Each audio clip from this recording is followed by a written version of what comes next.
Yo les gars, j'espère que vous avez la forme. Comme d'habitude, petit briefing tous les matins complet sur Bitcoin, Ether, les news. On regarde les altcoins. N'hésitez pas à me dire dans les commentaires les altcoins que vous voulez que j'analyse encore une fois. Cette vidéo-là, elle est pour vous. Pour ceux qui sont pas au courant, on a créé une application qui est totalement gratuite. Donc une application où vous avez plein de ressources. Vous avez une discussion générale pour parler avec tous les membres, hein. Tout le monde est là, vous pourrez poser vos questions, tout le monde réagit. On a une bibliothèque d'alcoins complète, donc si vous cherchez à peaufiner, à approfondir dans un sujet, fondamentalement un projet, vous avez juste à vous rendre ici, vous tapez dans la barre de recherche le projet que vous voulez, et puis vous avez un article sûrement sur ce projet-là. Par exemple, on va faire un article sur Peak Network, on vous parle de ce que c'est fondamentalement. C'est très important quand vous voulez investir. On a aussi une bibliothèque de vidéos, donc toutes les vidéos que j'ai fait sur YouTube, vous les avez ici. Analyse technique, où parfois je vous fais des petits updates techniques sur ce qui se passe sur le marché, s'il y a des opportunités, etc. Actualité token, flash info, 5 heures de formation gratuite, etc. Enfin bref, il y a plein de choses, n'hésitez pas, c'est dans la description, c'est gratuit et vous aussi prendre 30 minutes de coaching gratuit avec moi ou un de mes associés pour qu'on puisse manager votre portefeuille. Aujourd'hui, qu'est-ce qui s'est passé? Donc on a eu une petite news simple. Donc aujourd'hui, qu'est-ce qu'on a? On a Forbes qui a rédigé un article sur les agents IA et ils ont parlé de AXBT, donc un projet crypto. Alors, encore une fois, n'oubliez pas, hein, Forbes, vous, moi, tout le monde, on peut demander à Forbes de faire un article sur nous. C'est payant, hein, on peut payer ces choses-là. Donc ça reste intéressant quand même. Donc AXBT, si ça passe dans Forbes, si les agents IA passent dans Forbes, bah derrière on pourrait avoir un flux de liquidité qui est intéressant, hein, sur les gens qui s'intéressent aux agents IA, qui comprennent pas parce que les gens achètent des choses qu'ils ne comprennent pas. Habituellement c'est ça. Mais voilà, article dans Forbes, c'est quand même un catalyseur intéressant pour ce narratif-là. Donc à surveiller. Deuxième news sur les agents IA, on a Wintermute, donc un gros fonds d'investissement, qui a établi un partenariat avec un agent IA, Hello World AI. Donc aussi, encore une fois, les agents IA, on en parle tout le temps. Vous avez encore une news sur les agents IA, on a Akash Network que vous connaissez, hein, qui va sortir son plugin pour l'agent IA AI7Z. Donc pas mal de news sur les agents IA, en tout cas si vous voulez la suite des news, c'est dans l'application directement.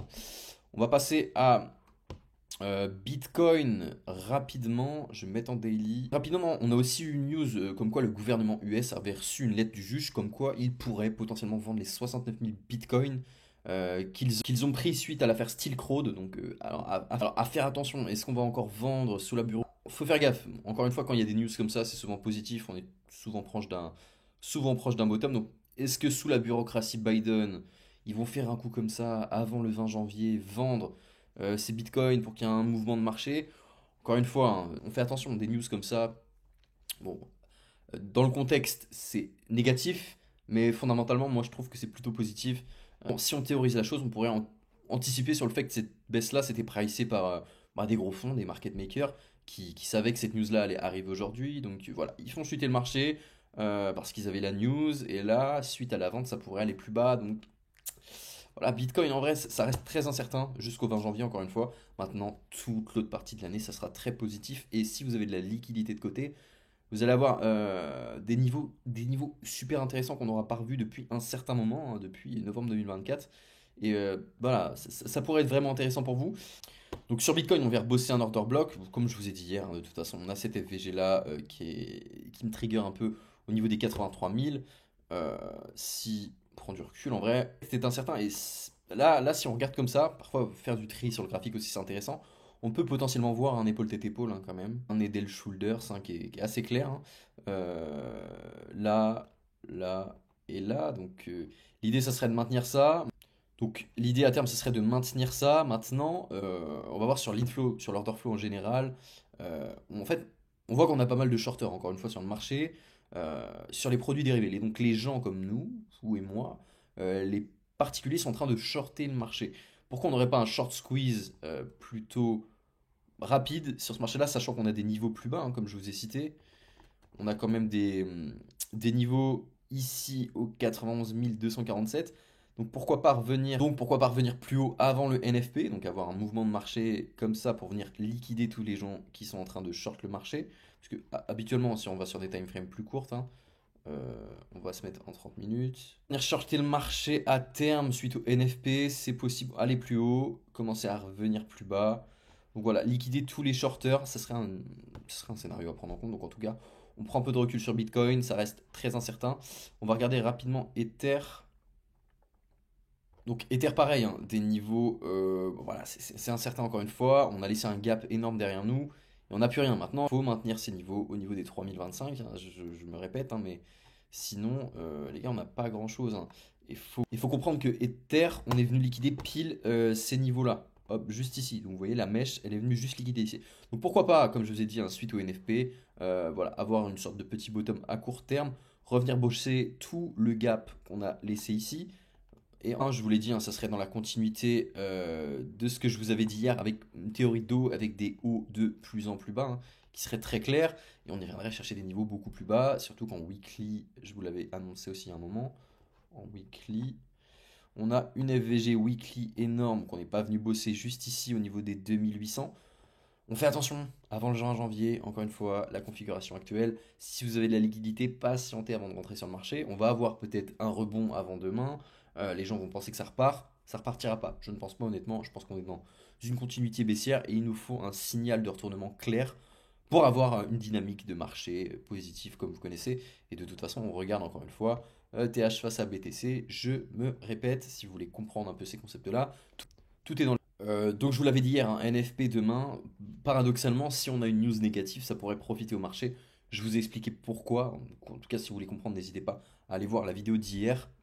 Donc les gars, Binance sur les perpétuels sur 3 mois, moi ce que je vois c'est qu'on a des clusters plus bas, hein.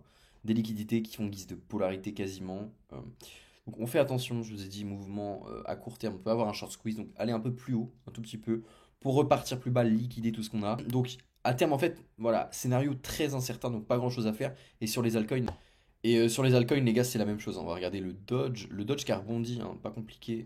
Le Dodge qui a rebondi sur des niveaux intéressants, des 0,5 de Fibo et quasiment des 0,38,2. Donc voilà, Dodge c'est un actif que je vais regarder de près. On a pas mal de news avec Dodge de plus en plus. Donc voilà, encore une fois, ça peut être un game changer durant ce cycle Dogecoin. C'est pas un conseil d'investissement, mais je vous conseille de le regarder quand même de très près. On va regarder AXBT rapidement. AXBT, bon, y a pas, voilà. On a une mèche gigantesque au niveau des. On n'a pas grand au niveau des 1,49. On est en vente actuellement, hein, de toute façon, donc on n'a pas trop de data. Maintenant, résilient, hein. Pourquoi on n'irait pas jouer la polarité au niveau des 0,31 là, à vue d'œil front scratch. Ça peut être intéressant sur les agents IA. On a Obot aussi que je vous avais présenté la dernière fois qui est résilient. Encore une fois, on fait attention au gap énorme qu'on a laissé ici. Et voilà, donc ce gap-là, ça peut être un niveau à surveiller sur Taobot à terme pour revenir ensuite chercher plus haut, ce qui nous ferait une continuité haussière très claire dans tous les cas. Donc faites attention avant d'acheter Taobot à ces niveaux-là. Et je pense que ça va être tout, hein. On a WIF aussi, WIF très intéressant. WIF qui consolide complètement. Donc là, on a des niveaux pas mal. Sachant que WIF, on a le fils de Donald Trump qui est rentré dans le canal Telegram de WIF. Je sais pas ce qu'il veut faire. Je sais pas ce qu'il veut faire. En tout cas, ça peut rester intéressant. Voilà, si vous avez déjà fait de la liquidité, on a des entrées plutôt pas mal. Donc si vous voulez vous faire accompagner pour optimiser votre portefeuille d'investissement, n'hésitez pas, tout est dans la description. Ça va être bon. Je vais faire une petite vidéo plus rapide aujourd'hui parce que hier j'ai abusé un petit peu. Donc moi je vous dis à demain pour la dernière vidéo de la semaine. N'hésitez pas à me dire dans les commentaires ce que vous voulez que j'analyse, encore une fois, les altcoins ou autres, dans les commentaires de la vidéo YouTube, s'il vous plaît, parce que je reçois des messages à droite à gauche et j'arrive plus à centraliser les choses. Donc en tout cas, n'hésitez pas à me dire en dessous dans les commentaires, petit like, abonnement, gros bisous, à demain, ciao les gars, merci pour tout.